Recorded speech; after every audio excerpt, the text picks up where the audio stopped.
At Focus on Liberia, we discuss everything Liberia, from education to politics, arts and culture, entertainment, agriculture, history, religion, family, and technology.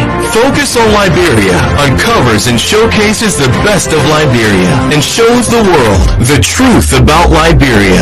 We educate, elevate, and promote all things Liberia.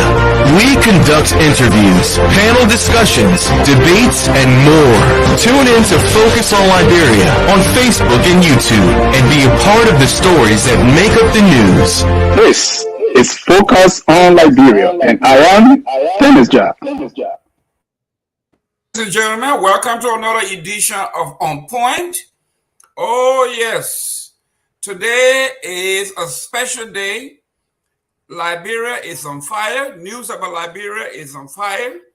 Everything about Liberia will be discussed. Obviously, on Focus on Liberia, we do everything Liberia. We elevate, educate, and inform our folks on our opinions and things that matter to the country.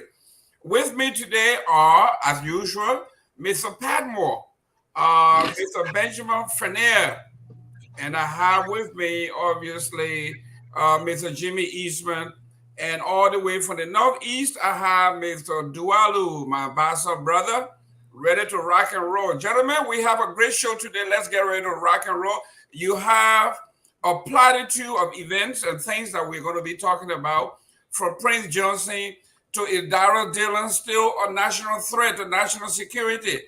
We are talking about the partnership between, or possible partnership between PYJ and the folks. But the bigger fish or the bigger elephant in the room, the Spoon TV fallout. 4 panelists quit. What do we say about that? The JP, Joseph Yuma Boakai and Prince Y. Johnson meeting. What can we say about that? Mayor Koijee gave the State of the City address. What was in there? What wasn't in there? And I think my favorite, Mr. Nwabudike, hopefully my Igbo is good. Mr. Nwabudike is finally a Liberian. He's a Liberian citizen, y'all. You cannot tie him down anymore. He's a Liberian citizen, not only a Liberian citizen, but he's a Moravian. I was born in Grand Bassa County. He became a citizen of Liberia from the nation's capital. There's nothing else to say about Mr. Nwabudike. We're going to dig into that. Ladies and gentlemen, here are our panelists. Mr. Dualu, how you doing there, sir? Excellent, man. Thank you so much, Mr. Gayman. I want to first apologize to the audience. We're only a few minutes behind. Just got a little bit, but once again, I'm here. Let's talk Liberia. Great. Mr. Padmore. Good afternoon, gentlemen. Good afternoon, Liberians. Good afternoon, the world. Great to be here. Great to be amongst these honorable gentlemen. I'm looking forward to a fascinating discussion. So let's go. Mr. Ben. Yeah, I want to say thank you first for inviting me. I want to say thank you to all of the guests on the show, Dualu, Padmore, Mr. Eastman, and yourself. I'm always happy, as I said, to always be here discussing everything and anything on Liberia. I want to say good morning, good afternoon, to hello, every Liberian everywhere, every part of the world, hearing the sound of my voice. I'm happy to be here. I look forward to a very lively discussion. And call me anytime and I'll be here. Thank you very much. Mr. Eastman, for the nation's capital. Hey, my brother Jerome and my distinguished co-panelists, Dualu, Padmore, Ben.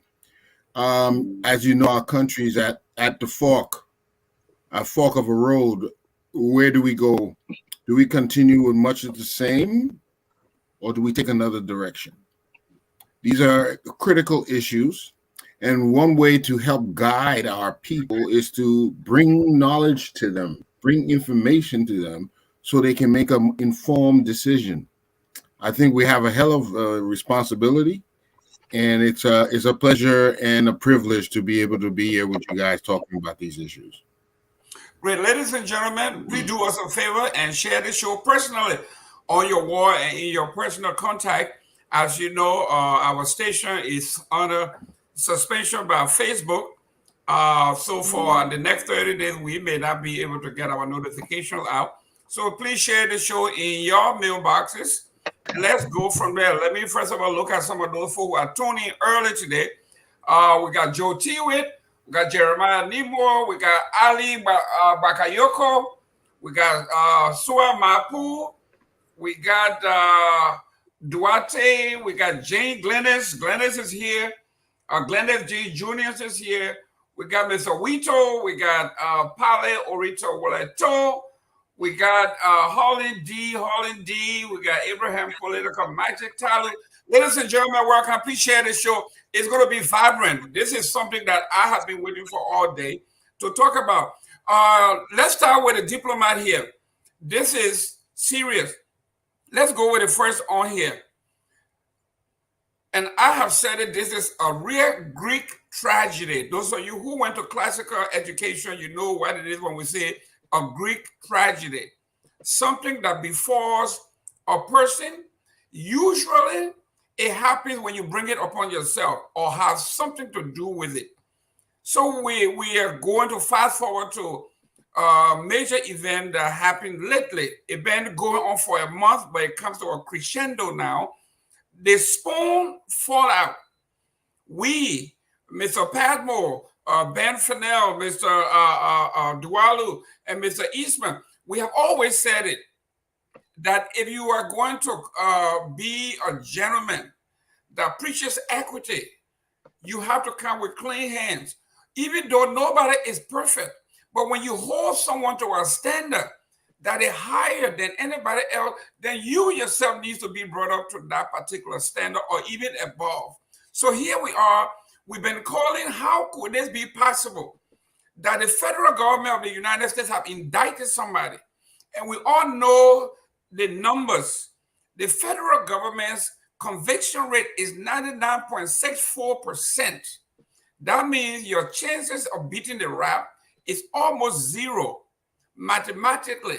Yet and still, we had these people on the show looking us in the faces and trying to portray themselves as though there's nothing going on at all and the business as usual. And the heat began to rise. And finally, it broke. Mr. Jimmy Eastman, 4 panelists, Dr. Peabody, Ben Sambi, Kev Hassan, and Timberlake George finally broke their silence and said, the weight is too much, the burden is too much, we can't stand it anymore, we quit. Your take. Wow. So it's been quite a saga over at Spoon. The news broke first that he was implicated in a colossal scam whereby he's been selling certification in the nursing field. That alone was crippling to the station, and we understand that he has refused to step aside. Typically, this is what we've seen in other media organizations like Rupert Murdoch, and we could go on, but he has still a lot of direction in there, and it appears that there's a fight in paradise. You know, all I can say is we haven't heard all of it. I believe there's more to come out. I understand they're going to be on a platform tomorrow morning. We'll sure bring you an update as soon as we get that. But we want to hear from the horse's mouth. You know, we've heard their new panelist there, Mr. Fangon. He gave his take on it. People have chided that this is not what he says is not true. So we still there's a lot going on over there, and we're just beginning to pick up the pieces. But one thing for sure, if you want to be chiding other people for corruption, if you want to be chastising people for not lifting up the country for fleecing the country, for stealing money, and you yourself are implicated in a major criminal scam, it doesn't lend any credibility to the platform at all. We don't even know what they're paid for when they're not paid, and as much as they have been doing good, I must commend them for the humanitarian efforts. I know several people who were helped, mothers with 3 children, people who went blind, people who have been disaffected by various accidents. There were many humanitarian efforts, only to be clouded with a criminal scam. If we're going to be right, we can't endorse any criminality unless we will continue on this path of impunity, where it's okay to steal and then give a little bit to the people. It's okay to steal, and so long as people can ask you for little thing, it's all right. No, if we're going to be right, we have to condemn all forms of illegal behavior and not condone it whatsoever. So that's my take on it. Good. Mr. Dualu, listen to folks from the back pages of the Spoon saga.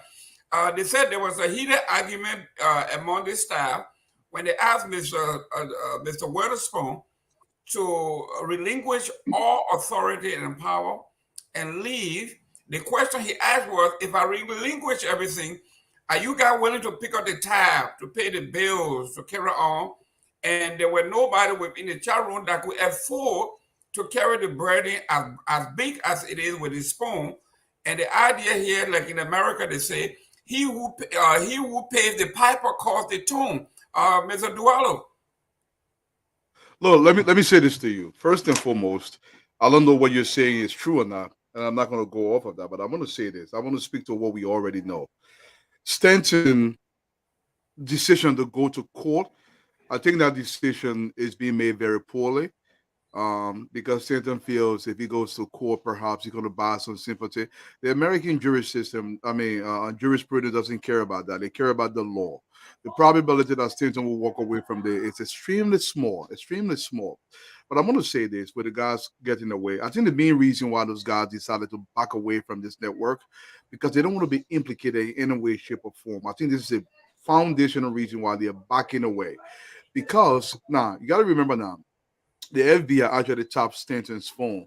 This is not for 1 year. I think it's a minimum of 2 years they have tapped the phone. So anybody who had interaction with Stanton, there's a serious probability they could be implicated in these crimes. I think this is a very smart decision on those 4 guys by backing away from this, because so many questions are going to be asked. Now, you talk about footing the bill.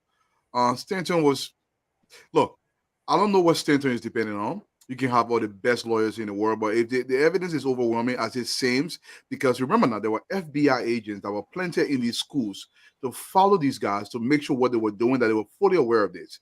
And in fact, they even sold some degrees to some of these agents. Now, this is a massive case. I don't know what Stanton is depending on. I would predict it before I give it to you guys. Stanton is going to plea out. Once the news starts to get tightened, he's going to plead this case out. I think it will be his best option to do this, because I believe the evidence is overwhelming. But at the end of the day, it's his decision. He gets to live with it. I give it to you, Mr. Gibson. Mr. Padmore, you a businessman. You know, if you pay the bills, you tell for when the lights should be turned on, when the AC should be turned up. You do all that. Stanton at the rate, the budget, from what I understand, there were honorarium paid to folks. There were many things that were done, heavy stuff. And you're telling him to relinquish everything. The question is, who's going to keep the lights on? And nobody could afford it, because the kind of money they were spending, I don't care how great you are, Mr. Padmore, you couldn't have done that on a regular work guy who has a small business like you and myself, to say you can do that. Or what says D? So there are several things here. So first, I will disagree a little bit with my brother Tualu. The way the court process works, you can go in you cannot go into the process already admitting guilt, even if you are going to plea out. You have to claim innocence, and then the next step in the process will be they will assign a court date. You will go to court. There will be discovery. Discovery is when the prosecution will bring all of the evidence that they have against you and lay it bare on the table. Once you have seen those evidence, at that time, that is when now you start negotiating a plea deal. One of the reasons why the federal government has such a high conviction rate is because 60% of the time they plead. They don't go to court. 60% of the time they accept a plea. But they don't step away from conviction. It will be official conviction. They did it to our current deputy speaker. I don't know if everybody have forgotten. A few years ago, Fonati was in this very same position. The federal government had him by his kahunas, and he was looking at 20 years. Within a few years, Fonati was deported when Liberia changed and left. Now he's deputy speaker. So a lot of people see this as like an end to somebody, but until you really wait, until you go through the whole process, you really don't know which way these things are going to go. However, when we speak on the panelists, there are a couple of things here. Look, this thing happened almost a month ago, and they just resigning. They should have resigned within 24 hours. They should, even if they didn't want to resign, they should have stepped back from the program. 24 hours after this news broke, they should have stepped back. This was the federal government. For Nati case, when I even televised, these people went on national TV and spoke about this. This tells you that the federal government is focused on this, and they would not put themselves out there like that if they didn't have sufficient evidence of what they wanted to do. And so Ben Sanvio, they told me they all stayed there. They all stayed there, and they try to do a power play to step in and fill in his vacuum, but use his money. That's what UP trying to do. They're trying to step in and use, but they want to use somebody in pocket. They were not happy like that. And stand up to when I'm going to tell that nonsense. Nobody does that. So basically now they're all retreating now and trying to save some face. But that's all they are doing. They're trying to save some face. And nobody should really buy that. Great. I don't think Fonati was deported. I just want to make that correction. I don't think he was deported. Yes. Okay. Yeah. Ben, the Bassa people got a parable. They say, "Don't use my mouth to chew your pepper." That's what you guys are saying. If you want to take over my show, you should be able to pay all the bills, do all of those things. If you can't do it, then don't chew my mouth. Don't use my mouth. Go ahead, man. Yeah, you see, I have another take on it. You see, we can all give our opinions on this show, but there are processes in the courts. So for me, I think all of us on this show, we can rest assured that Stanton will have his day in a court of law. I mean, what I would call a court of competent jurisdiction. What bothers me is, you see, I have another take on a totally different take. Is at the onset of this show, I think it was Padmo, he was saying now there will be a void. My thing is, what explains Spoon TV? What explains Spoon TV to Liberians?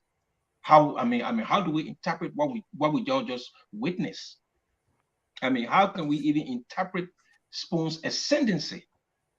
Is Liberia fertile ground for rumor, for drama? Because I'll be frank, all of the panelists, they were not trained. They just come and just people sharing half-truths and garbage and the influence of money. How do we explain what just happened here to us, to Liberia? Because everybody on the show can bear me. This guy was becoming very influential. Maybe it was an influx of money. I don't know. My thing right now, I'm past the stage of he's going to court. In America, everybody is guaranteed due process. Stanton will stand before a judge and he will be dealt with. But my thing is, how can Liberians interpret what just happened to us? Like this guy came from nowhere, and they were not even discussing issues based. The people were just giving opinions. And how did this thing overcome us so much that this guy is now even a national topic? There are other Liberians who are going to court every day. But what happened here? You know, what happened? I mean, that's what I want Liberians to stand back and say, but what happened here? I mean, how did this thing overwhelm us? How? I mean, that's my take on it. Well, let me come back for Ben a little bit. Yeah. Ben, this is what they got. It was very, very clever how it was done. The first thing, you use the media, okay? And he started buying up radio stations all over. I called somebody a couple of years ago when I noticed that he was spending money like crazy. I thought he had a big millionaire investor behind him, because the kind of money that he was doling out, buying these radio stations, promoting various platforms, he was really spending a lot of money. And the person told me some certain things that alluded to the nursing school, but not that they were selling certificates. But if you can use the platform to promote yourselves, those guys were covering events in Liberia. They were on the news. They had all the topics. They were really bringing information, bringing news to Liberian people.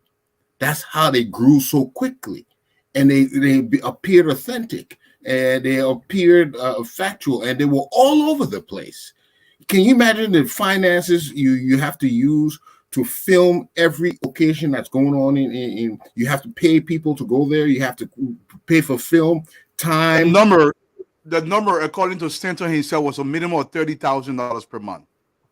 Yeah, that's the kind of bankrolling he was bankrolling. So he actually, there's a vacuum. There was an information vacuum in Liberia because Ministry of Information is not producing enough.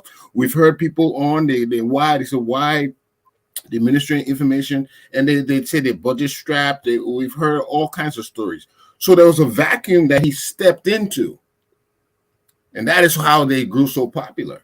You know, they had that. There was that opening, and they took well advantage of it. Great, Mr. Duarte. Yeah, go ahead, Mr. Fanel. Yeah, one last thing I want to say. You see, I want Liberians to learn from this, because we had something almost similar. Now we had Cassell. You know, Cassell went to Liberia, I mean, out of the blue from nowhere. You know, Cassell threw his weight around, threw cash around. Suddenly, you know, he established a party. He became a presidential candidate. You know, what I'm trying to look at is how vulnerable is the Liberian system? How vulnerable is the Liberian, society, where anybody can come, you know, with just cash and just amass influence. Last thing I want to say here, Spoon TV was never based. In fact, I talked to the CEO a few times. I talked to him, me and him. Most of the time we talk, we just arguing on the phone. It was never fact-based. It was what I think they were just espousing drama, and maybe Liberians have a penchant for drama. You know, that was one thing that me and him talk about every time. I said, man, you guys don't even do basic research on some of the topics, because some of the people that come, you guys don't even ask them the relevant questions. It was just like, you know, who did this? Somebody will come and be cussing somebody. No.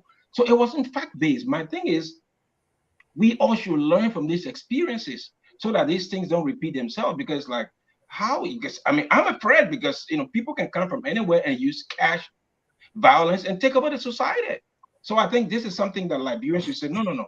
Next time we see signs of this kind of thing happening, you know, maybe we can raise our hurdles, or we can put our guards up so that these things can happen again. Because what if this guy was actually based in Liberia? What if he was in here? What if he was based in Liberia? I mean, talk about his influence. You know, people say he bought like, you know, 2-3 radio stations. This guy could have had a monopoly over the media and influence a lot of people.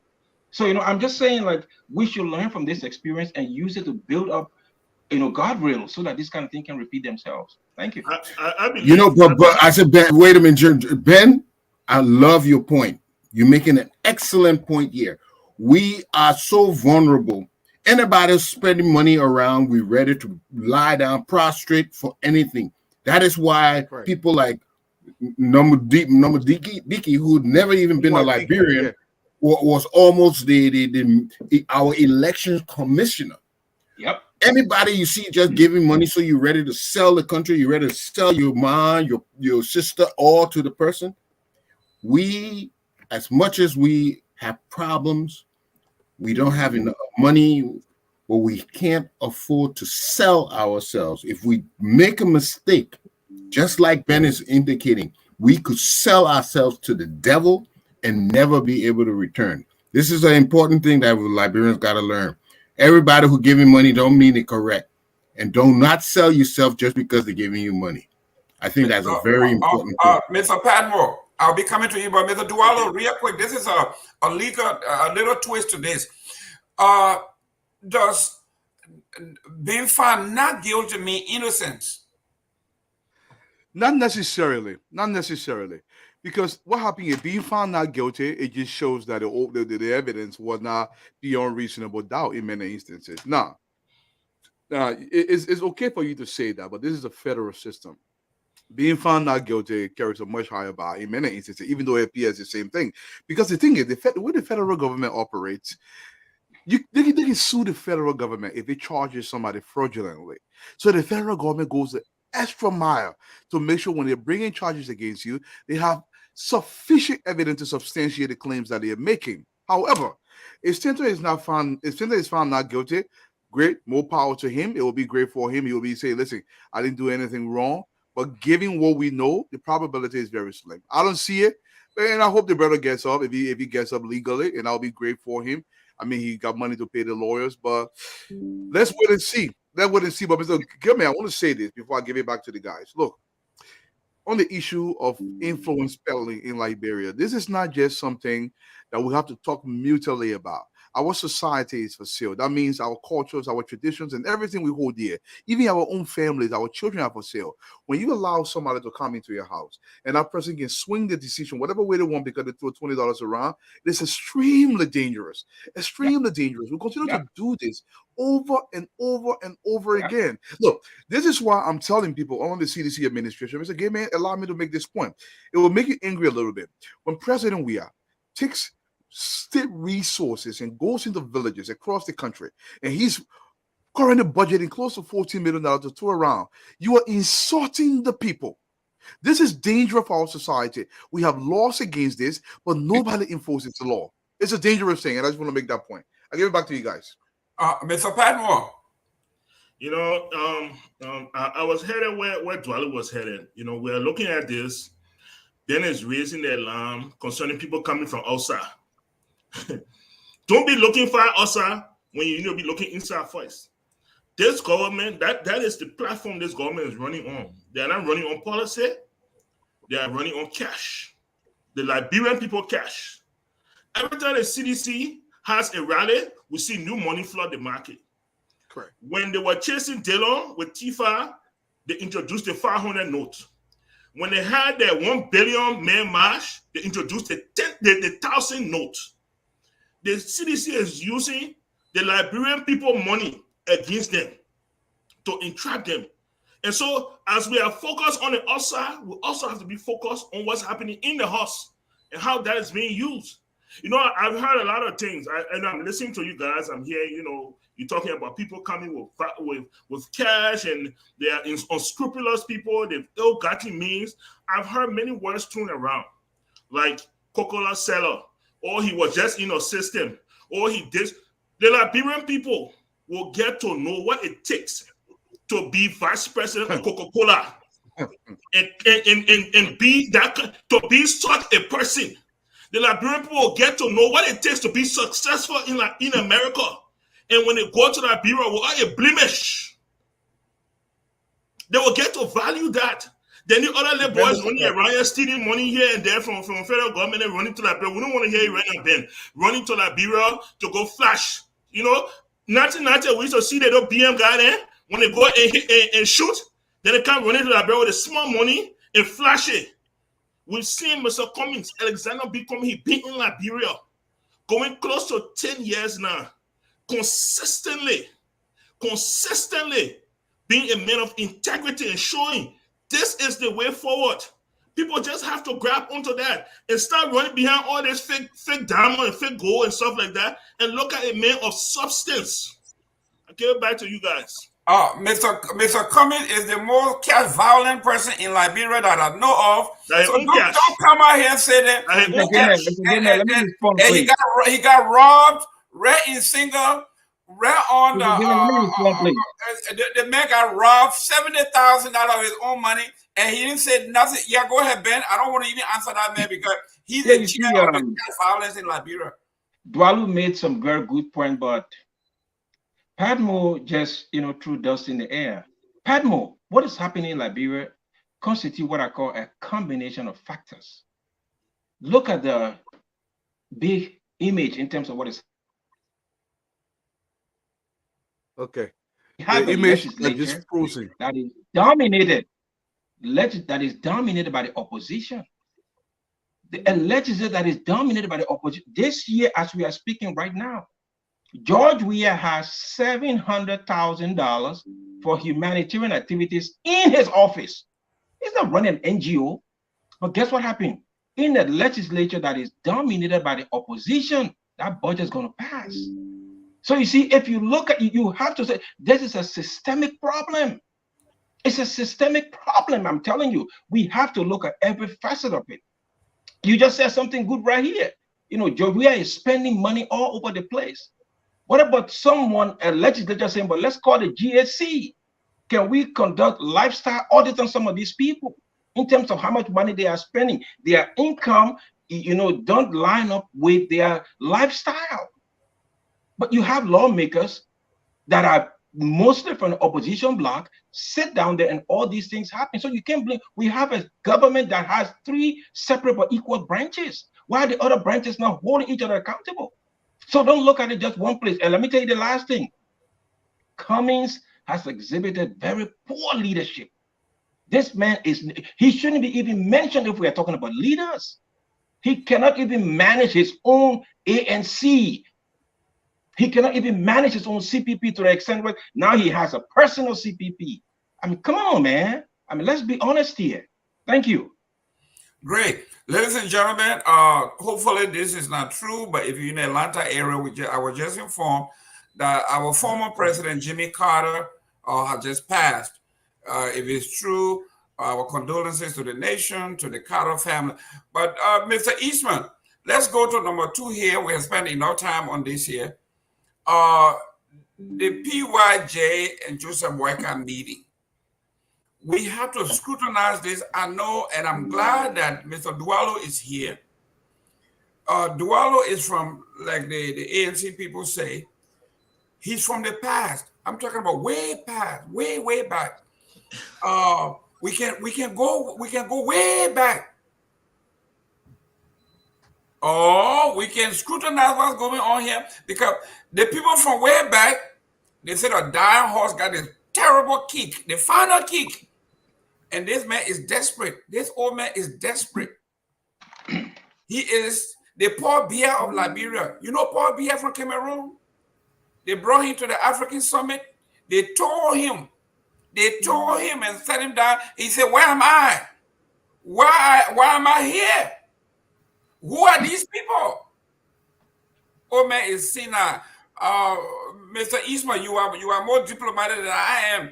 Tell me what's going on here with this old guy and General. It's Prince Johnson doing his usual thing. Prince Johnson is very good at leveraging his position. I think I intimated to you before that I was with those guys after they captured the LEC, and I was on duty.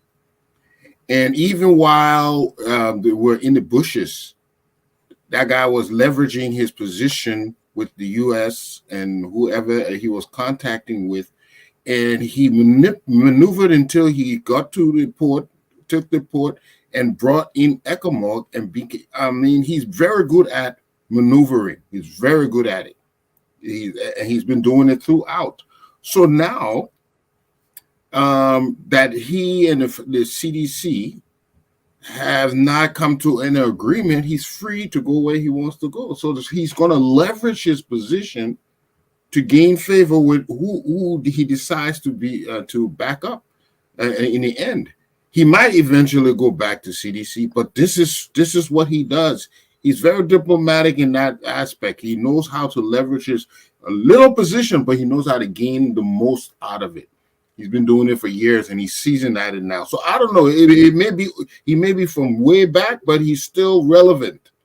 You know, today he's backing this Senator Kuhn, and Senator Kuhn the other day was very impressive with his introduction and his expose about his life. He's so yeah, he has introduced another person to the Liberian public that now they have another alternative. So he is still leveraging his position, and he's very good at it. So I see a lot coming from this. Great. Ladies and gentlemen, if you are from Nima County, it would behoove you to get in the queue. We'd like to hear from the folks from Nima County on this particular topic.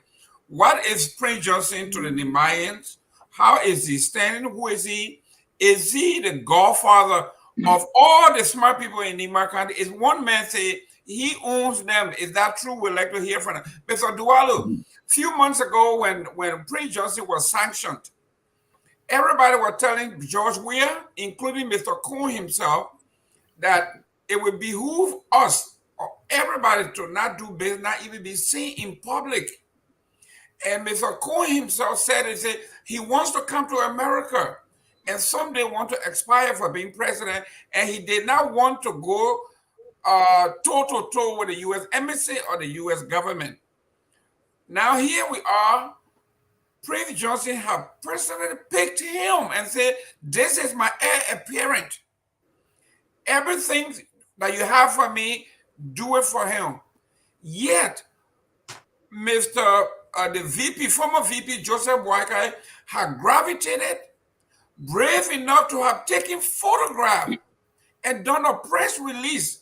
You tell me, because you are in our war room, what is your strategy in dealing with a war criminal, indictee, someone that were indicted by the United States government? The United States government said, do not do business with this man. In fact, they expelled him from his intelligence committee, and yet he fell in your lap. What is you guys are thinking in your war room? Unity Party. Mr. Gibbon, I will use my brothers on Stephen Johnson's words. Your implication that by meeting Prince Johnson that calls for desperation is asinine. I will say this to you. What the Americans were talking about is what President Weah was doing with Prince Johnson, pay to play. President Weah was paying Prince Johnson to sway vote his way. That is illegal, even under Liberian laws. That's what the Americans were talking about. Prince Johnson has a tremendous stake in the Republic of Liberia. Now, listen, I'm fully aware. Anybody who takes Prince Johnson for his words, there's something wrong with you. But then again, what Mr. Eastman said, Prince Johnson is a brilliant strategist. He will always leverage his position to his own personal benefit. I don't think anything is wrong with that. I think Prince Johnson is playing the game as he sees it in Liberia. Honorable Boakai meeting with Prince Johnson, there's nothing wrong there. Honorable Boakai is not paying any money. Like President Weah, who's willing to pay hundreds of thousands of dollars, sometimes millions of dollars to Prince Johnson, so he can sway voters with something that is extremely illegal under our law and international law.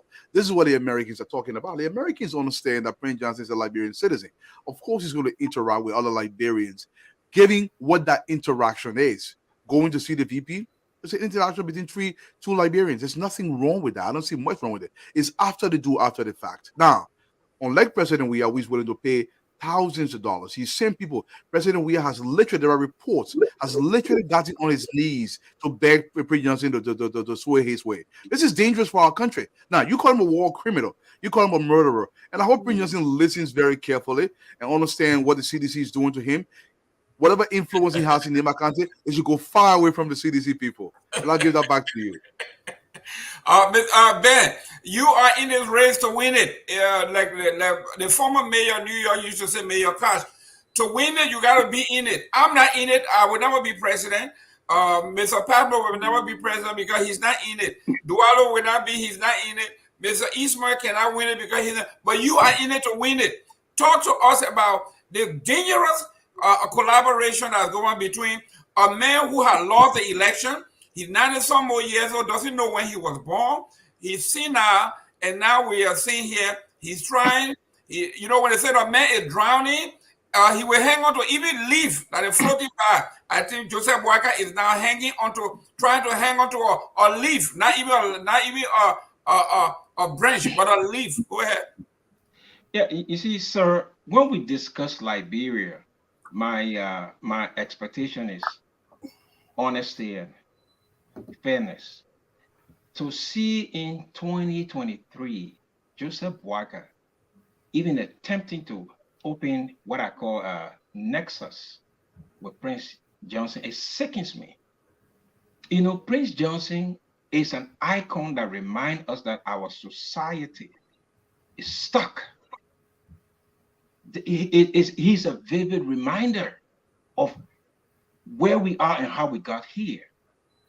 You know, it saddens me. Dwalu is speaking of this man as if he's some kind of heroic figure. These people ruined that nation. They ruined that country.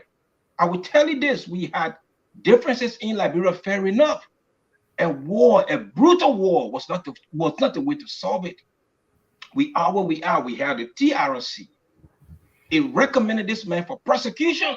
And we are smiling with this man taking pictures in the name of trying to attract vote. Let me just say something. What happened, the last few days, it represents the fact that the opposition lacks alternatives. As we speak right now, there should be a clear demarcation from the CDC and the opposition in terms of, how the proper agenda has failed and the alternative the opposition is proposing. Those should be the kind of discussion we should be having.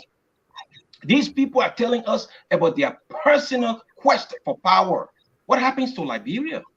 I've never heard Joe Boakai articulate his programs. I've never heard him hold dialogue in terms of what he plans to do. It's all about acquiring power. It's like a personal quest. Now, how can we want to remove George Weah, but we don't have a pathway? We are depending on a man who literally represents, everything that is wrong with Liberia. It's a shame. It's a tragedy. But you see, this shows us that Liberia needs totally new players. These people, they have no interest in terms of moving Liberia forward. They only want to acquire power as a personal quest.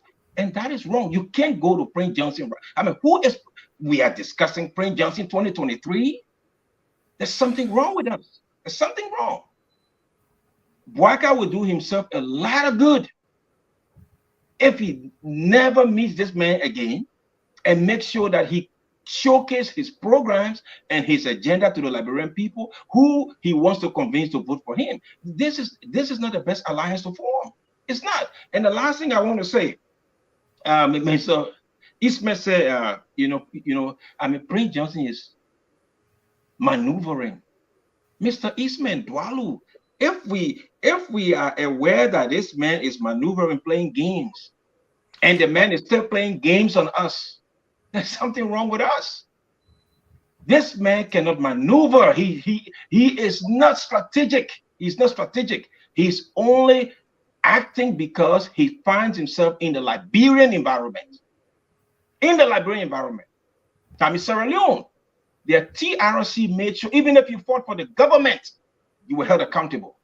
And their law was binding on everybody. We have people who kill other people. I'm talking about in the most brutal fashion. And they are walking around and we are discussing it in this kind of casual way. No. For me, it bothers me. This man should have no place in our body politic. And it's a shame, that the UP people will showcase this thing. It's a blatant shame. Thank you. I got a question for you quickly, Ben, because even Stephen Johnson is asking the same question. How do you compare Prince Johnson to Samia Kayando, who reportedly was a brutal dictator and murder, but yet you idolize him? So what is the difference between the two that you can afford to idolize Samia Kayando and condemn Prince Johnson? Now you see, when you ask that, there should be what I call you should understand what they call cause and effect. Samuel Doe was a product of the agitation of PA, Moja, and Progressive or whatever. He was a byproduct of that agitation. At that time, let me tell you something, and I despise the Progressive because they were the one that tore that country apart. they brought about ethnicity, and they heightened it to the sense where a lot of people even thought that to kill other people was okay. I will tell you this, and I can declare on the show, April 12, 1980 shouldn't have happened. It shouldn't have happened.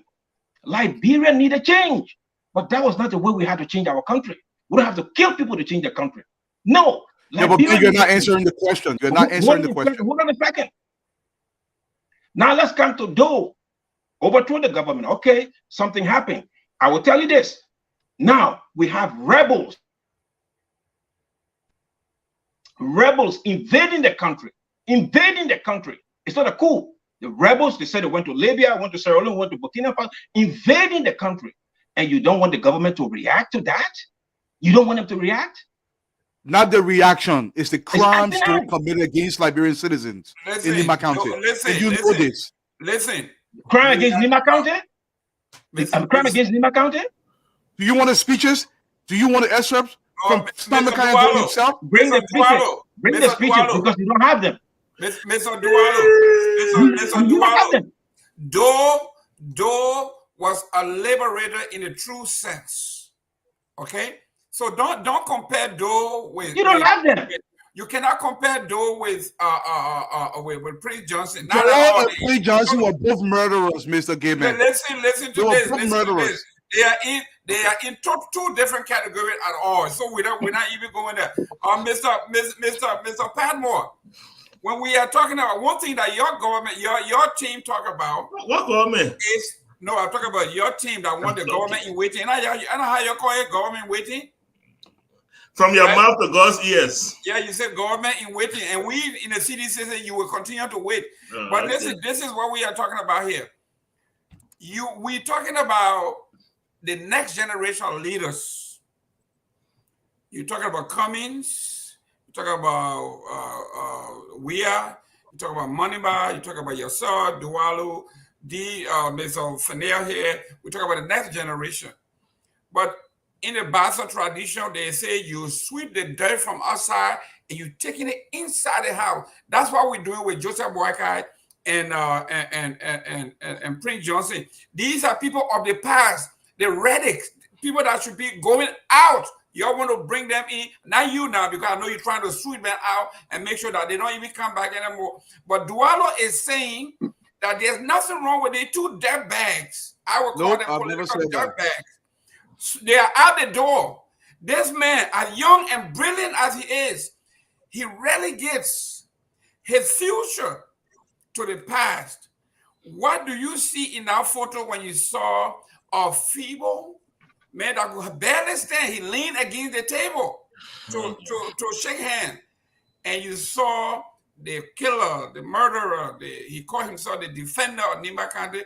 And the Nima County people will speak. Prince Johnson was not a defender, but talk to me about that relic, that group of folks that want to deny Mr. Cummings, the young man, 67 years old, a man who is 90-some more years old. Some people say because he didn't know his age when he came to Monrovia.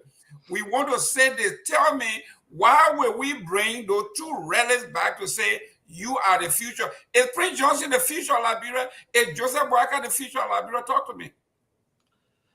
Thank you very much for that long segue there, Miss.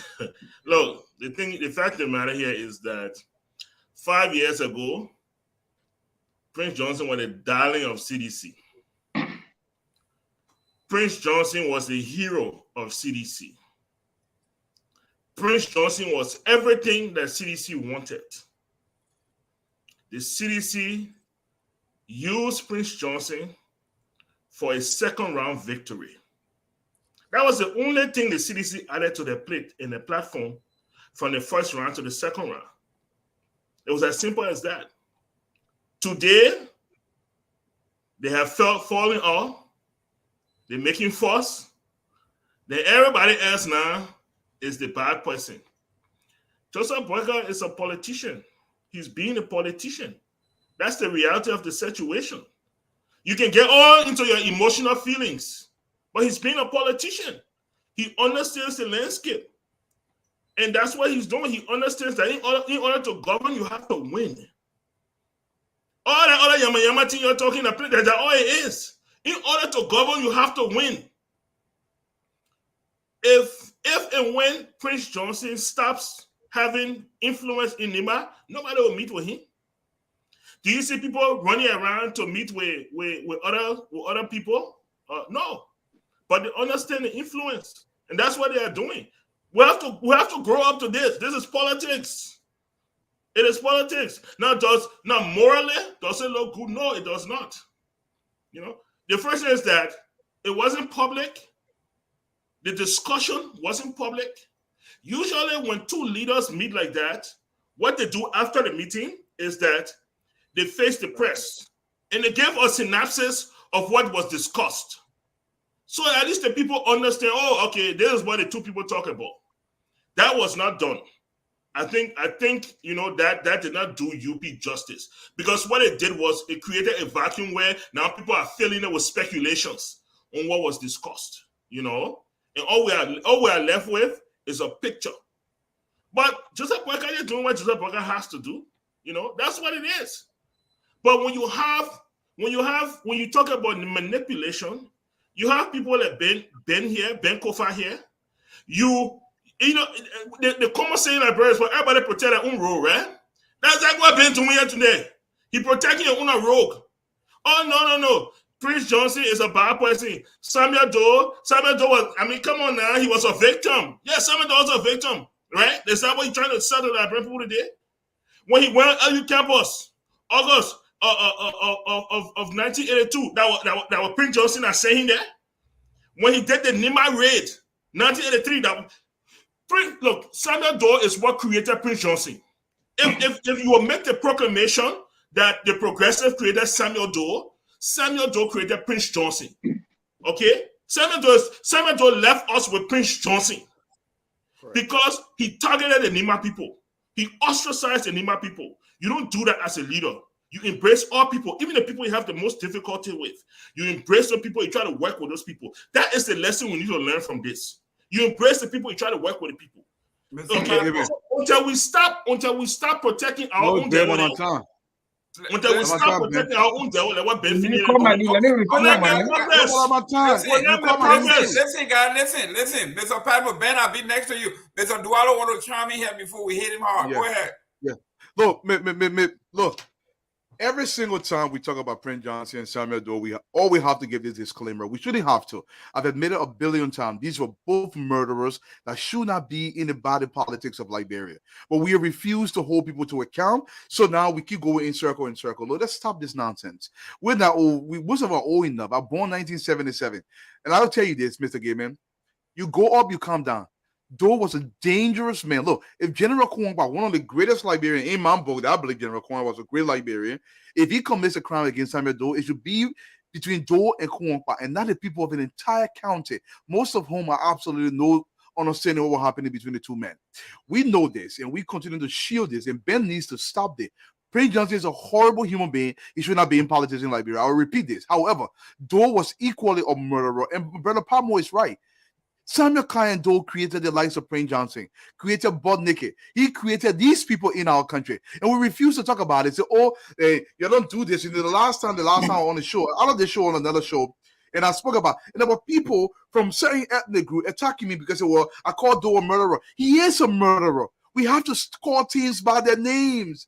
These were murderers that murder Liberian citizens. Mr. Dualo. You gotta be that's good. You gotta be an educated person. You gotta be fair. If Doe created the butt nakeds of the world, Prince Johnson, then the true We Party created Doe. So you gotta be equally. I will concede that point. Because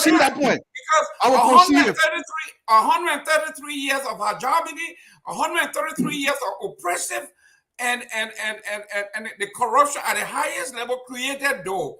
So you gotta talk so. Doe did not target Nima people as you are claiming. You have to explain the whole story. Every uprising that happened at the time started and came through Nima County. And if you wanted to stop the uprising and the rebels in Nima County, you had to go to Nima. It doesn't mean that he was talking Nima County. Go ahead, Ben. Yes, you see, I just want to say one last thing. You know, it's kind of good that Dualu announced his age. So he's probably a young man. Padmo, I can forgive Padmo because Padmo, you know, it's good to have historical facts on what you talk about. LU, maybe he didn't know about LU. Because of LU, Grady Allison was arrested because of LU. Grady Allison, that was one of the charges that he faced. Samuel Doe said, move or be removed. And when Grady Allison was arrested, Samuel Doe said, we told you to not go in there. We told you to move the student, not to go and kill them. That was one of the charges that Grady Allison was arrested for. Nima County. Now let's come to that. Nima Ray. Probably you don't know what Nima Ray is. You don't know what it is. Nima Ray was a group of few guys who attacked Lamco. It had nothing to do with Geo people, nothing to do with nobody. They went there sent and a whole battalion down there, it was man. literally like a robbery. You don't even, you see, you don't know these things, you just talk. Okay, I will advise you, lastly, let me land. Yes. I will advise you guys, when you want to come on this kind of show, you should have historical facts. There are things out there you hear. You have to question them. You have to investigate them. But you see, all of these things come. Not for LU. No. All of these things come about. All of these things come about because you guys don't have alternatives. All of these things come about. You see, you guys will say this because you don't have alternatives. This year, we should be talking about how effective was the Pro agenda. This year, we should be talking about the ANC plan. We should be talking about the Unity Party plans. There's none existing. But you know, we talk about, you know, Joseph Boakai and Prince Johnson, because you guys have nothing to offer. If I ask you for one of the ANC plan, you will give me something, and I will ask somebody else that will give me something different. You see, it's just all this kind of discord, this total disorganization. So you guys have to ask me about UPNs. I mean, where's the Unity Party plan or anything?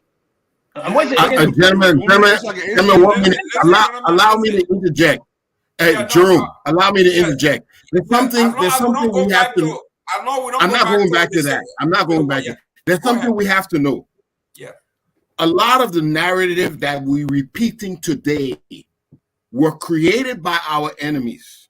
Our enemies are the people who do not want Liberia to progress. They didn't want Liberia to thrive.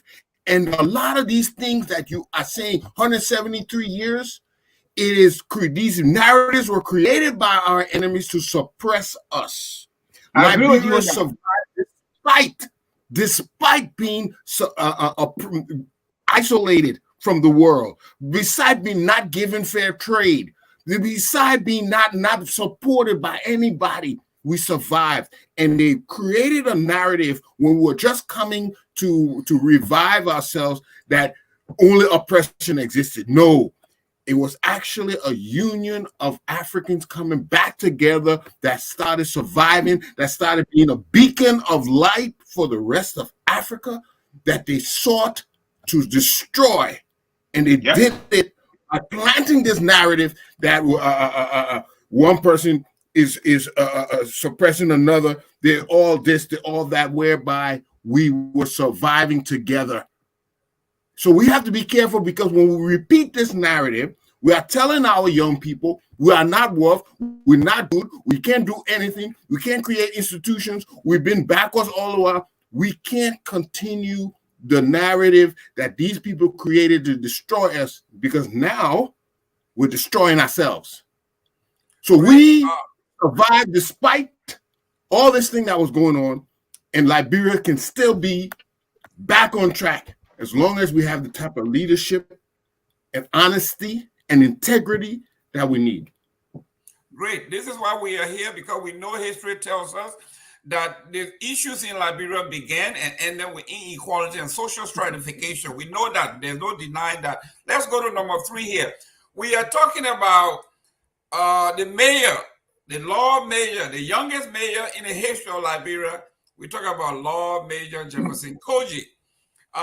Recently, you saw the president of the Republic of Liberia give his State of the Nation address, followed by the president of the United States gave the State of the Union's address.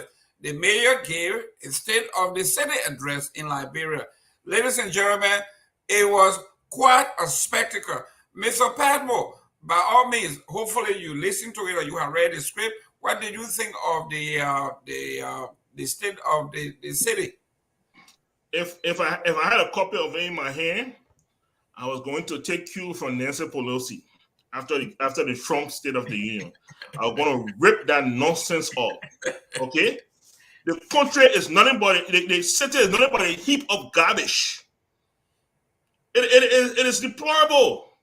He should be ashamed of himself. This has done nothing in 5 years. Sanitation, nothing at all. Crime, nothing. Just basic human substance. The living in day. Then you stand on top of the day and won't get city address. We should be embarrassed as a country that foreigners will come. People who are well traveled, the world, will come to Liberia and make such a remark as, this is the dirtiest city I've ever. Liberia, we're not dirty. We're not dirty. Go back and look at your village. How many people here can stand and say my village was dirty? But look at our city. We're not dirty, but we have no system to keep clean. So everywhere you go, poo-poo there. And then you want to stand and give city. I mean, look, people should be disgusted with this. People should be absolutely disgusted with this. That this man, the Lord Mayor of Monrovia, I want people understand what Monrovia symbolizes. Christopolis. I want people understand the whole of Africa. I want people understand what Monrovia symbolizes. My brother Eastman was just talking just now. Before Liberia was Liberia, Monrovia was Monrovia. Monrovia was that shining star on the hill. Okay? And everybody looked there and said, Monrovia is where the decisions in Africa were being made. Today, nobody cares. Nobody cares. Nobody even wants to talk about it. People are leaving the US and going to Accra. What is Accra? When we wanted to form a nation, we did it in Monrovia, the first place in all of Africa. We put together ECOWAS in Monrovia. We put together the EU. Those are where those ideas were born. When Kwame Nkrumah wanted to learn about leadership and international diplomacy, he came to Monrovia. When Nelson Mandela wanted a pathway, he came to Monrovia. And today we're standing in that day, and then one praise Jefferson Koijee. It's a disgrace. It's an absolute disgrace. Listen to this. You see, when it comes to history here, Mr. Pat will be emotional. Monrovia is a failed state. It's a facade. Monrovia was not a city because it did not have any of the characteristics of a city. First of all, it didn't have a property identification system. It didn't have a water system. It didn't have an electrical system. It didn't have a sewage management system. It didn't have a waste management system. It didn't have a solid waste system. So it wasn't a city. Let's get this clear. Don't come out here and talk about you didn't build a city. You don't have a city. You have something that was a facade. When you take out that curtain, you find out that Monrovia was just a bad, not even a village. Yeah, Mr. Ben, go ahead. You got your finger. Yeah, you see, sir, when Padmo talks like this, it is, for me, it is embarrassing. All this emotion, Monrovia is dirty, fair enough. But the thing Padmo didn't say, and the thing the Unity Party didn't say, is how are they going to better manage Monrovia? It's easy to identify problems. But let me tell you, maybe, you see, these people talk about things that they don't understand. And that was not the question. Let me tell you this. Monrovia population right now is 1.6 million people. Now listen to this. Budget of Monrovia for this year, 4 million plus. It's even decreased from last year. No human being possible under this right now can manage that town with that amount of money. It's underfunded. The population has ballooned. What you can talk about, you have lawmakers, especially so Unity Party lawmakers, who live in Monrovia part-time. They can also say, well, how can we increase funding to this city and hold the city manager accountable in terms of execution and performance? Let me just give you one thing. Rhode Island, see this. Rhode Island has 189,000 people. 189,000 people. Check it out. The budget for Providence in Rhode Island, Providence, right? 189,000 people, 568 million for that small city budget. 568 million. Monrovia, 1 million people plus 4 million. And you want the city to, I will tell you this, we have problem in terms of management, but based on how many people we have living in that city and the funding the city receives, it is a near impossibility. You see, when we talk about this thing, we say, okay, how can we find additional funding? And how can we hold the city management accountable in terms of execution? But we cannot say, oh, no. I will tell you this. You can bring somebody from the ANC, from the UP, with that same amount of money. Conditions will not change. We have to be realistic. We have to be honest. Thank you. Mr. Dualo, before I come to you real quick, talking about the city, during the Ellen Johnson administration, they had a bid for waste management. And through my system, we contacted Waste Pro, one of the largest waste management system. And we contacted the engineering department to see if they could build a waste dump site or something like that in Monrovia. And when they look at the $300,000 that was on the table, they laughed. I'm telling you. The waste management in a small county where I live in, our waste management here alone, the mayor is saying the smallest dump site they could build, it would be around $3.2 million. That's just for a medium-sized city. $300,000 basically wouldn't even do the schematic. We talk about the drawing. So here we are talking about a city the size of Monrovia, 1.6 million. That's huge. You know more about it because you read project proposal. What is it that a United Party is doing? Because for 12 years, you didn't do it. So I'm wasting my time asking you here. 12 years, Joseph Boakai was vice president. He didn't build anything. He didn't do anything. He got paid. According to Bromsky, he got $2.3 million for every year for 3 years, for 12 years. Did absolutely nothing. Came up with no idea. Then he turned around and said, yes, we squander. We ate the money like Grampy. Back when we say Grampy, say you ate the money. You included. You are UPN. You for the Unity Party. You're left for 12 years, squandered everything, and you didn't even build a waste dump. Tell me this time around how you going to do it, Mr. Dualo. Thank you so much. No, listen now. Listen very carefully. You listen. We're waiting for you to lie to us because ANC came up with a plan. Oh, man, stop talking, man. Mayor Brock kept that city clean. Mayor Brock alone kept that city clean. Stop wasting our time. Man, go ahead, Walu. ANC don't got nothing. ANC got that. Go ahead, Mr. Failure.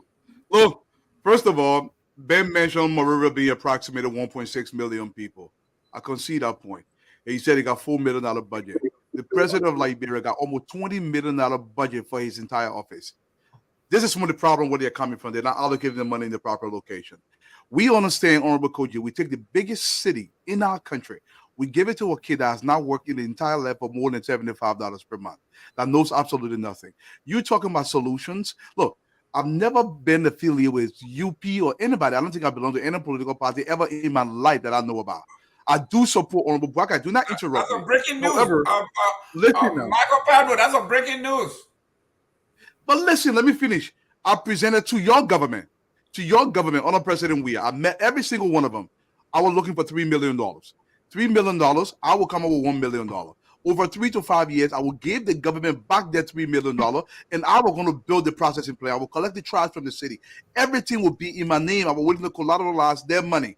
In Liberia, the proposal still sits on their desk. You're talking about trash collection in the city. I provided a plan that we're going to address that in on 6 to 1 year.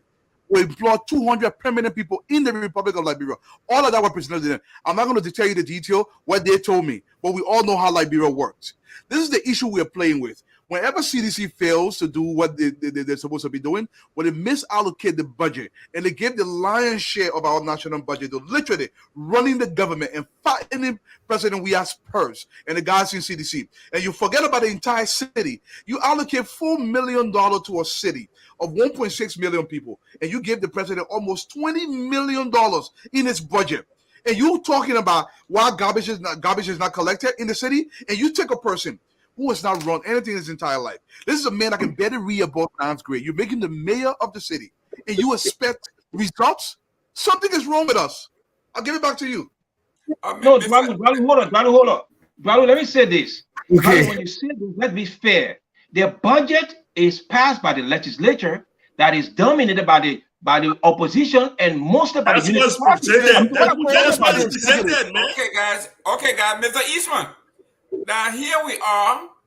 We are talking about, I like the Unity Party folks. For 12 years. 12 years. Here we are. 12 years. These people were in power. Okay. Mr. Dualu said he didn't leave anything when he was there. They didn't do anything, but he left it with, he brought it to the CDC.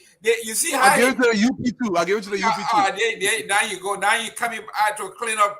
Tell me, this is a man who said his boss, the man he supported, said we squandered it. In fact, the proposal he gave that he squandered it. Mr. Eastman, the man admitted everything you gave up, we squandered it. Mr. Dualo, you want to bring him back into power to squander more? Mr. Padmo said it would never happen. He would never allow it to happen. You are not going to squander 2.0. Mr. Eastman. Yes, let me chime in on here. One thing I've noticed, we've been through a war, and we've seen the destruction of our facilities.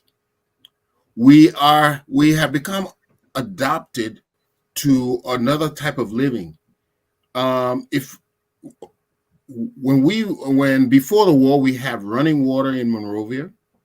We had street lights that worked. We even had a sewer system. It would overflow at times when the rains were heavy, but we had all that's going down to Sunniway. Today, because it's been so long that we've seen Liberia, as we say, in normal days, that where our standards have gone down.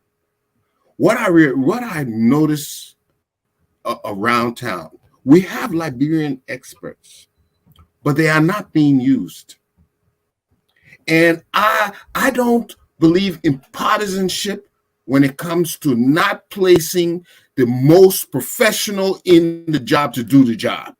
I don't see why we will use partisanship to put, let me give you put a doctor out of his office and put the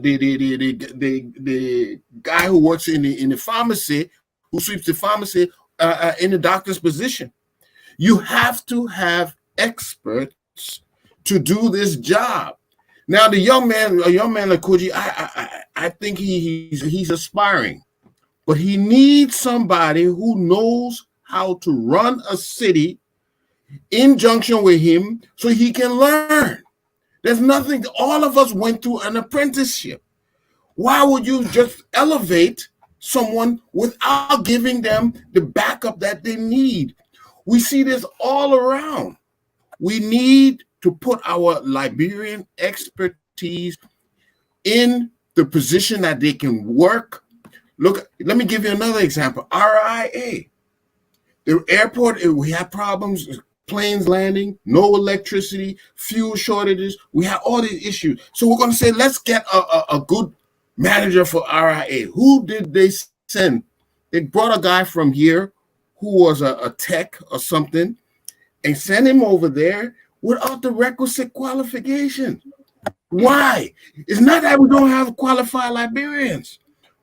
We cannot allow partisanship to dictate the course of our country. We have to put Liberian experts where they belong.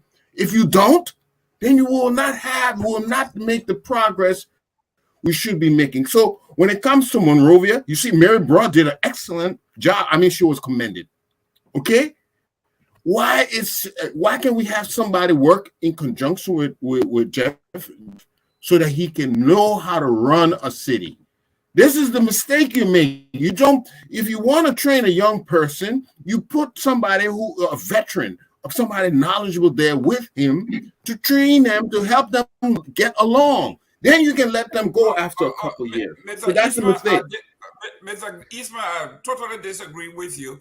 As a manager myself, when I submit my budget, I submit the budget plus at least a 5 to 6% increase based on the prevailing trend. If a city that's supposed to be run on $1 billion and you giving me $3 million or $4 million, I don't care how good or manager how much you ask for. Thank you. Now, listen, no matter how great a manager you are, Walk there's away. no way, unless you are looking for Helen Kelly to be walk away, before Mr. Gaiman. Before we move on to the next one, Ben, real quick, so we can move on. Yes, you see, just like everything everybody has said, the problems with Liberia is a combination of factors. It's a combination. Now, the last thing I want to say on this issue, Dwalu said, we gave this guy this job, but Dwalu, listen to this thing, and I want you to take this in. Koijee went before the Liberian Senate, again, that is dominated by the opposition, and he was confirmed. He was confirmed. That's what I'm saying. Let's look at this thing in its totality. He was confirmed. They had the opportunity to reject him. A quick question. One second. Just a quick question. I'll let you go. Just a quick question. No. Hold on. Okay. Please. They had the opportunity to reject him. Like him, many appointees go before them. They approve them. So it's a combination of factors. And the last thing I want to say, the city is woefully underfunded. Just like what the host said, you can put anybody in that job, they will fail. And don't talk about brawl. You don't use brute force.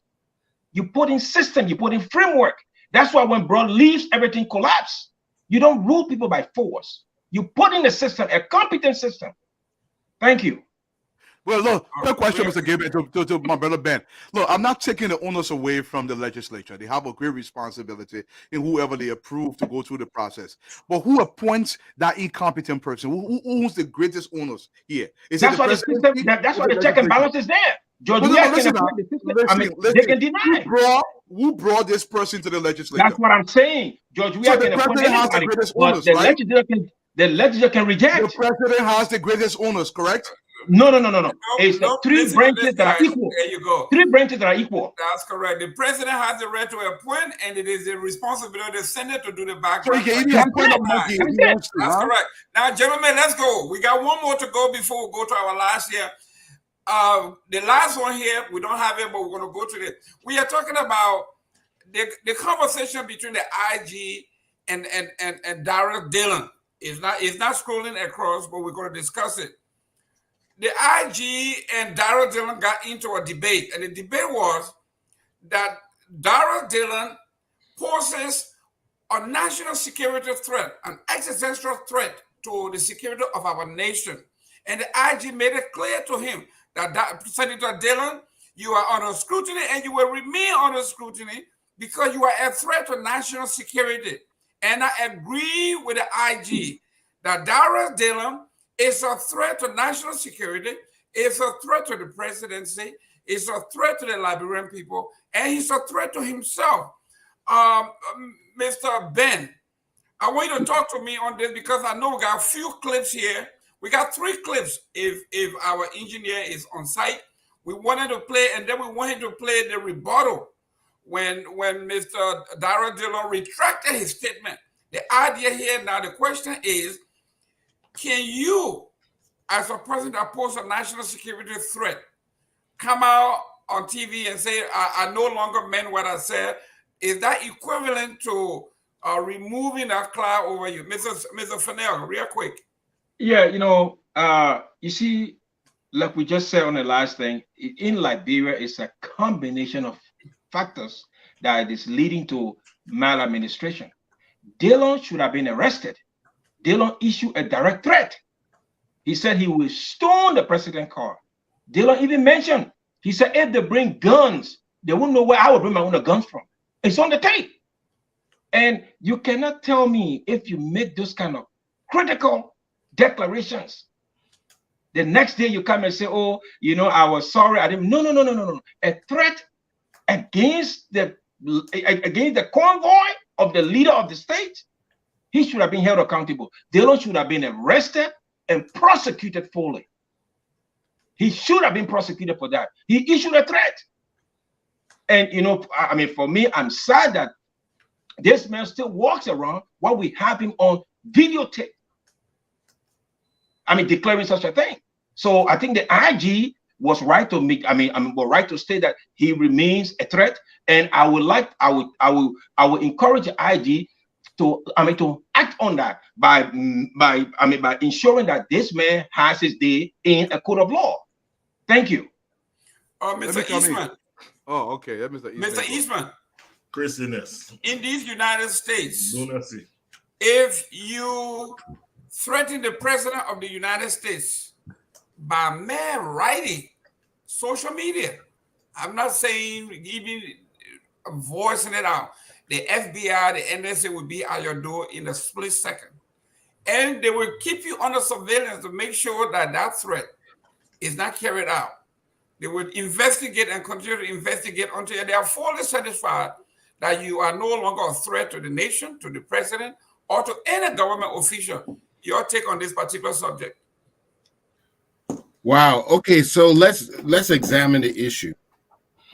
Those threats were made after when Dylan and I think it was Talia Uri and other went politicking. They were stoned not once or not twice, a couple of times. So in other words, they were not allowed to exercise their political franchise, and they felt their rights was being taken care of. When your rights are being taken from you, you got no choice but to stand up for your rights if you're going to have it. Now, the threats he made, yes, it will invoke scrutiny, security and whatnot, because they were direct threats. Okay, but that is Liberia. Anywhere else you make a threat like that, it might have been a different matter.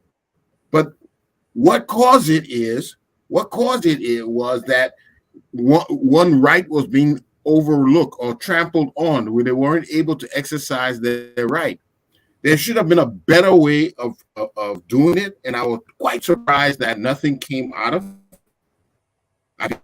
Those words had no time, you would never live to tell the story like he used to. But that is showing the tolerance, and I have to give we as government some credit here. It showed amazing tolerance that no arrest was made to exacerbate the situation. He showed an amazing tolerance at that time, and so he is there now. But the police are still keeping tabs on him because those statements were made, and justifiably so. I cannot argue with it. At the same time, I have to look at the other side and say what caused it. But at the same time, you can't make certain kind of statements, or you will be held accountable. So the security right for keeping him in the books, they're 100% correct. Mr. Dualo. Let me say this to you, Mr. Gayman. It's just sometimes when you're talking these things, I don't know, you forget the reality on the ground. I'm going to pose these questions, but they're rhetorical. I don't want nobody to answer it. Threat versus attempted murder versus battery and assault versus destruction of property versus CDC putting generals together versus seditions, Jefferson Koijee, the police director, say, in our sweat and blood versus president, we are telling the Republic of Liberia, if anybody insults the president, you're not going to walk these streets free of charge versus all the chaos in the country versus murder on the part of the government, which is more dangerous. Now, what Dylan did was illegal. It should have been addressed. Everybody concedes that point. But we have to remember what brought that about. The seditions were literally going around and stopping everybody in the country. If you did not side with them, your life was in danger. We know what happened to Taylor Europe. We know what is soon to happen all over the country. We have to put things in context. But I want people to understand this. One of the greatest senators we've had over the last 30 years is Honorable Dylan. Dylan is feared by CDC because he's the only person holding them to account. This man is exceptional. In fact, I wrote a whole paper, the exceptionalism of Senator Abraham Dylan's vision for the country. I think it's a vision we need to build institutions in our country. You talk about Dylan in this fashion because you know Dylan's aim is to ensure we have institutions run the country and not vainglorious man in the person or president we are in his cohorts. I think that's what you guys are afraid of. But at the end of the day, President we should be investigated first because he was posing a higher existential threat to the Republic than what President Dylan said. Dylan was entirely conditional. I give it back to you. Darius Dillon is more inept, uneducated, untrained, a liar, a pathological liar, a man who said he made his mother shame for lying, a man who is a crook. That's who he is. A man who spent his own money and lied about his own money. Bought, according to him, he bought his own ticket and lied about his own ticket. The man has no moral ground. Mr. Padmore. Thank you very much, Mr. Gamer. It's ironic that you hear hailing Jefferson Koijee, but you get issue with Darius Dillon. Look, let me tell you something. In our Constitution, okay, you have a right to self-preservation. You have a right to protect yourself. That stoning they were doing so, what if one of those two and hit Darius Dillon on your head? He fall and he die. What we'll be talking here today? Yeah. When a man's they chased Teller Ure into a house, they corner her, and they started looking for gas to put the house on fire. Until your life is in danger, sit down on that couch in America and be talking nonsense. Until you're in Liberia, your life is in danger, and the police will not come to your aid. They play right now. If I holler you call 911. You see the police running coming. In Liberia, the state police will not come to your aid. Darius Dillon did a very smart political thing. He raised the bar. Darius Dillon could have said, you know what? The next time seditions stone us, we will stone seditions back. They were not even going to make the news. He said, you know what? I will go for the highest office. Because if I do that, ECOWAS will step in. The US will step in. It will be taken seriously. And when he made that statement, it was taken seriously. That's what he wanted to do. His point was, and once he made that, once he achieved that goal, the next day he came on and said, you know what? I take it back. I won't do that. We are civilized people. But guess what? Everybody who needed to be everybody who needed to be, who attention needed to be got was gotten. And that was the point. And guess what happened? Darius Dillon was able to carry on a successful campaign and and claim his seat. And now you're sitting here 2 years later and talking about this. Ben, in political thought, we call divine thoughts. Now that he has been caught with his pants down, his supporters are saying the reason he did that was to get somebody's attention. You cannot divine thoughts. Go ahead, Mr. Ben. Yeah, Dwalu is my good friend. I really like this guy, but I'm surprised at the transformation Dwalu have experienced. Dwalu, to call Dillon, lawmaker, it defies reasoning, though. Dillon's signature initiative, he said he would give back $5,000 of his pay to Monserrato. Never said that. Dillon, listen, Dillon never understood. He doesn't understand the problems of Zogos. He said he will solve it by building one house. And you call this man has not proposed any laws. And you call this man a good lawmaker. He's not proposing. Let me learn something. Zogos, if I were him, this is what I would do.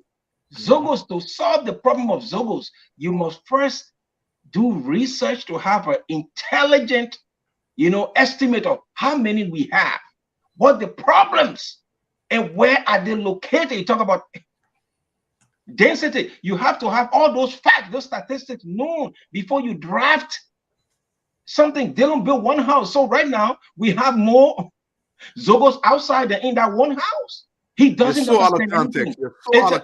It's a tragedy. Let me tell you something. Not him alone. It's a tragedy that we have this kind of man as a senator, and we're expecting the country to move forward. Solomon George, Akara Gray, Yeke Koluba. It's a tragedy. We have these lawmakers. It's a tragedy. Who put a point power? Now you. That's what I'm sir. I'm just telling you, it's a tragedy. Let's go to our viewers, yeah. Gentlemen, before I get pressure. It is quite correct. For me, I did not expect anything positive out of Darius Dillon. First of all, he's a liar. He didn't graduate from high school. Nobody knows where high school graduated from. He lied on his. Mr. Gamer, excuse me, sir. Mr. Gamer, President, we are in Dillon. Excuse me. Darrell Dillon said he graduated from the University of Liberia. We found out it was a lie. Darrell Dillon said that $5,000 was too much money, that whatever it was, even with $90,000, he would accept $5,000 and the rest will be returned to Monserrato. All of those things. In fact, his own buddy, Rodney here, said Darrell Dillon is a pathological liar and he will lie again because it is in his DNA. Let's move on to the next one. Ladies and gentlemen, the last point here before we go to reading our comments or take one or two calls is the final point. Mr. Dualo, this one here, I'm going to start with you because you can't run away from this. You have to address this. This guy is related to you from what I understand. Mr. Nwabudike, that name for some reason I can't pronounce that name. Man. Nwabudike. Nwabudike is finally a Liberian citizen. Mr. Dualo, your greatest nightmare. Nwabudike have done it. Not only is he a Liberian citizen, he's a Monrovian. I was born in Grand Bassa County. I'm not a Monrovian. This guy, Nwabudike, is now a Monrovian. He's a Liberian citizen. Par excellence. Your take. Yes. Let me tell you something. I was also born in Monrovia, but I'll tell you this, Mr. Eastman. Do you realize by making this man a citizen of Liberia, that means me, the grandson of a Golo chief who mothers from Riverside County, he has more rights in Liberia than I do. This man is a fraud. He's a criminal. Mm-hmm. He should have gotten tried and deported all of our country. Case closed. He should have gotten deported out of Liberia. He should not be in the country. But do you know why he's in the country? Because he's President Weah's handler. This guy is in the CDC camp. President Weah gave him one of the most valuable jobs in our country with total disregards of our laws and the Constitution of the Republic. Yeah. This is what President Weah has done to us. President Weah forced his citizenship through the courts because he wanted to give this guy a position. I don't know what Nwabudike got over President Weah, but President Weah is sticking this man on us. He's broken our laws in every way imaginable. Yet, we've given him the highest honor we can give any foreigners in our country as citizenship. This is crazy. This is crazy. I will give it back to you guys. Mr. Eastman. Yeah. Let me set the premise here because there's one fault in your life. You are a diplomat. And I'm going to hold you to this. I'm from Grand Bassa County. I can name about 10 different names. And in Monrovia, you can name about 1,000 different names that I know for the fact did not even have a paper to prove that they were Liberian citizens, yet and still some were president, vice president, secretary of state, legal advisor to the president. And I'm not even going to call names because you know the country is replete. Go ahead. We have a history. From the very beginning of the nation, this is something that we have been doing. Okay, yeah, okay. You know, Mr. Gaiman, that's kind of unfair. You know, Liberia was formed by people coming from all over the world and meeting people on the ground. That was a different era, a different time. Once we declared ourselves a state and we have a nationality, we have to preserve that. This thing, what happened with Nwabudike, shows glaringly what is wrong with Liberia. How can somebody who broke the laws, who frauded his citizenship, how can you grant him, after knowing of these things, he was denied by the legislature because he could not prove his citizenship. And why is he now given citizenship? Why was he not? Nothing, no one goes to trial.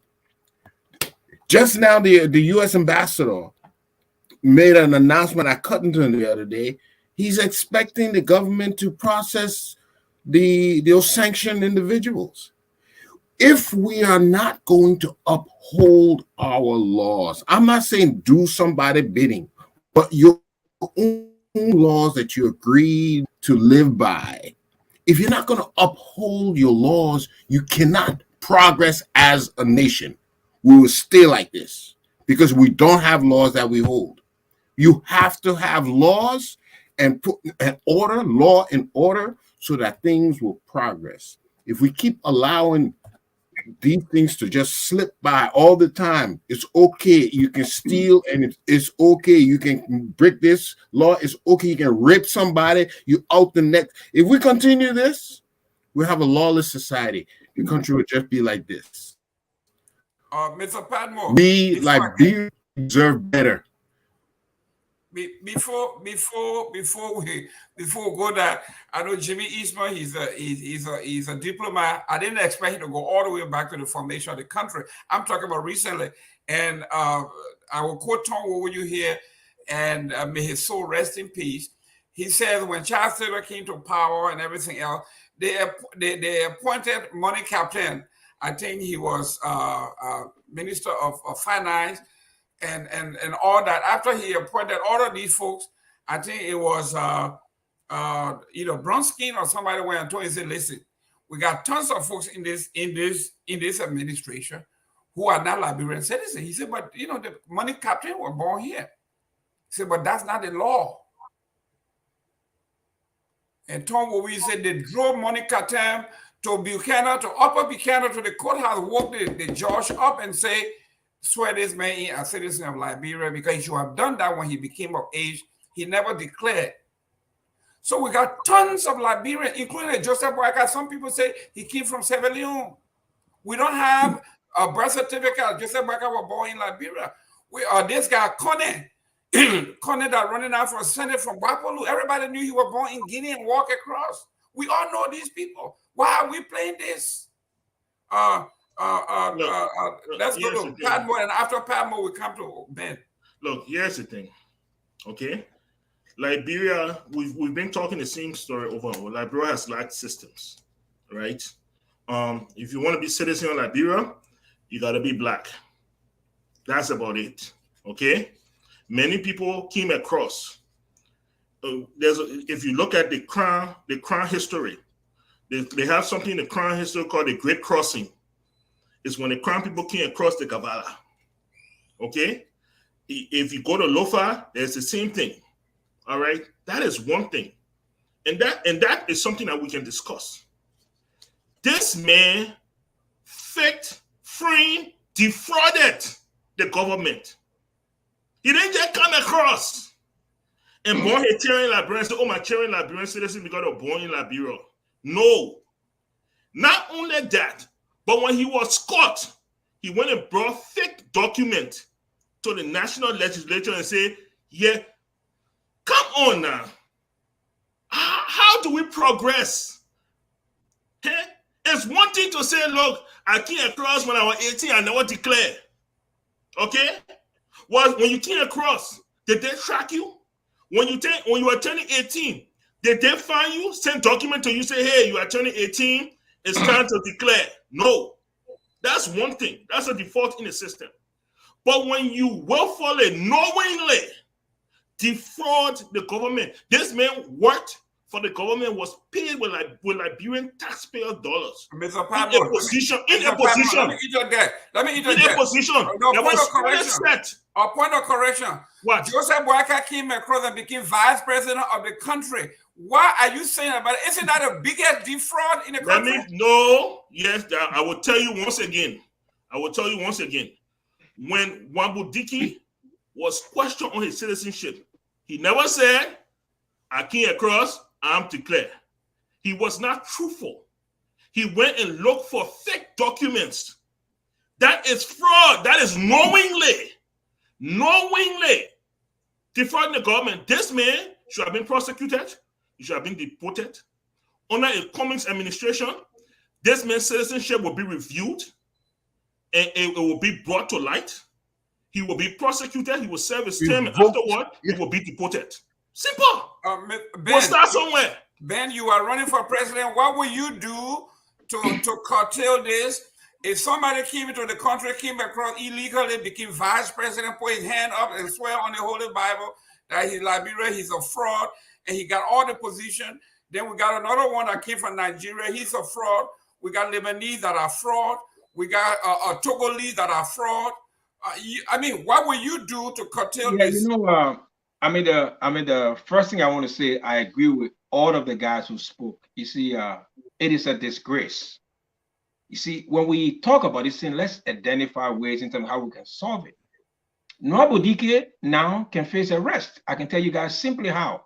Because when he was confirmed as the LACC boss, he did it under the guise that he was a Liberian citizen. So what happened is he lied under oath. The lawmakers now can call him. They can hold him accountable for that. Because that job was for people who are Liberian citizens.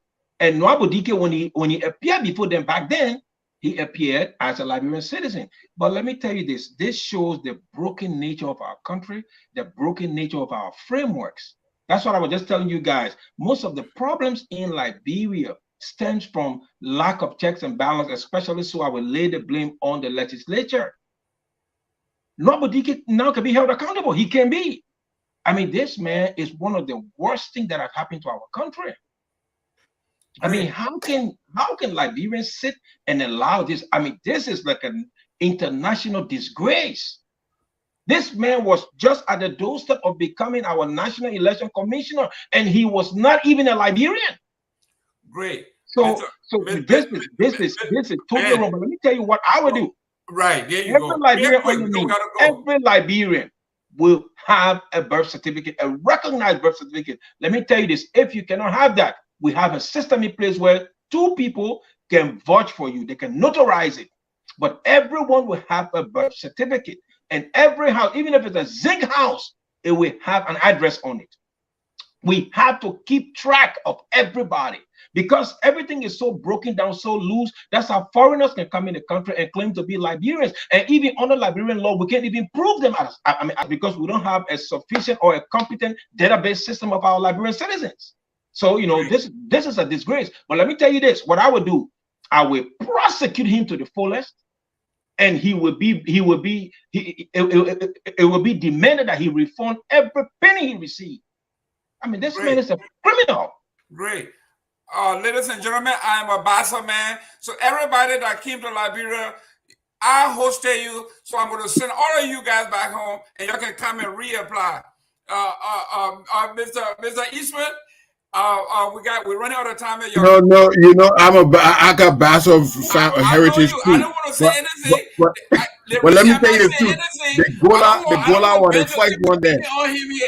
I don't want Ben to say we picking on him because Padmo is Bassa, Dualo Bassa, I'm Bassa. The only person that can be deported here now is, I won't call no name, but he's not Bassa. Oh God. Jimmy, closer out, man. We gotta go. We got 4 minutes. So what we're going to read the comments or what? They just told us we got no time. We can't read. We can't get calls. We gotta go. Okay. We got 1 minute. Okay. Let me go ahead. Liberians, we deserve better. We might have been doing things the way they were because that was war. We had no standards. Everything was broken down. But that is not where we should stay. We need to start building up. And one of the first things to civilize, the word they call civilized, that word comes from where there is law and order. The first thing we have to do is start following the law. So yes, we used to take in letting, give me this, that has to stop. We have to come to another level. But we need the facilities so we can work, we can do job. We need to prepare our youth so they will be gainfully employed. If we do not prepare our youth, you think we get Zogos now? It's going to be worse. So long as you're not preparing the youth to be gainfully employed, to know how to do vocational jobs and all of that, it's going to be worse. That's all I got. Mr. Dualo, real quick. Look, I'm not taking anything away from the legislature and their responsibilities, but we have an imperial presidency. The reason why you see everything in Liberia, everything is breaking down, is the complete incompetence and the negligence from President Weah. He has denied, he's refused to uphold his fiduciary responsibility to the republic. The reason why everything is crumbling, no law enforcement, crimes rate everywhere, is because President Weah has refused to do the job that he was hired to do. This is the beginning of our problems. the presidency. Until we change this man and put in the proper leadership to guide the process in the country, nothing will change. It will continue to be exacerbated. Give it back to you. Thank you very much. Mr. Padmore, 1 minute. We got 2 minutes left. Thank you. It's our problem. Our problem is very glaring. It's very, it's clear. The question now is, what are Liberians going to do about it? We can blame the legislature, we can blame the president, but guess what? In under 10 months, the Liberians are going to the polls, and they're going to have to make a decision. Who are you going to vote for? Okay, a man that can fix the problem, or a man that just goes ahead and exacerbates the problem. You've seen his performance in the last 5 years, okay? And you know exactly what you need to do. So we are waiting on the Liberian people to vote in Alexander Cummings so that we can have the true change that we need, so that Liberia can get on the trajectory that it needs to change once and finally, so that we can have a country one more that is decent and we are proud of. I'll see you guys next week. Thank you. Mr. Fanel, you got 1 minute, please. 1 minute. Yeah, last thing I want to say is this is an election year, Liberian, and it is sad for me that we are not discussing the issues, or we are not hearing about how we can resolve some of the problems we have. I mean, there's high youth unemployment, there's food insecurity, there's a lot of things going on in Liberia that we have to talk about. But what I see we are caught up in is almost drama. Joe Boakai, me, Prince Johnson, this one here. No. Government should showcase what they have achieved. Opposition should showcase what is wrong, and they should showcase alternative. Liberians, we have to pay attention to the issues, because we can go through all this drama. At the end of the day, someone will win an election, someone will lose an election, and Liberia will continue to be hard as we know it. I want to say this, according to me, the Propo agenda has failed miserably.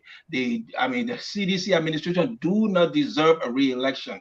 The ANC has no plan, no documentation. Even they don't even have the. Yeah, these are like Mr. Gayman. Party is a relic of the past. There's no serious person should listen to anybody called Joseph Boakai. So Liberians, there are alternatives out there. There are people out there who are competent, who have the programs and have the ability to execute. We need to divorce the past. I want to say thank you to Mr. Gayman. Thank you to all of you guys here. I will always respond to you guys' invitation. I'm happy to be here, and good evening to all of you. Great. Ladies and gentlemen, we're running out of time. I promise you, next week, Sunday, we are going to take calls. We're going to do all the comments. Ladies and gentlemen, our next show here is with our preacher. We want you to stay focused here and join. Don't go anywhere. Join our preacher. I think we got another one coming up. When? Oh, you are invited for today. This is great. Look at what's going on here. We have Henry Peabody. Oh, Lord, yes. We have sooner or later. Listen, man, people will bring their silence. We hear all. You are invited. Ladies and gentlemen, thank you for being on. Whatever they say, whatever happens, we say we are all Liberians. And President, we are going to be re-elected on one ballot. First round blow. Boom. Let's go, guys. Whatever you do, we are all Liberians. Oh, God. We are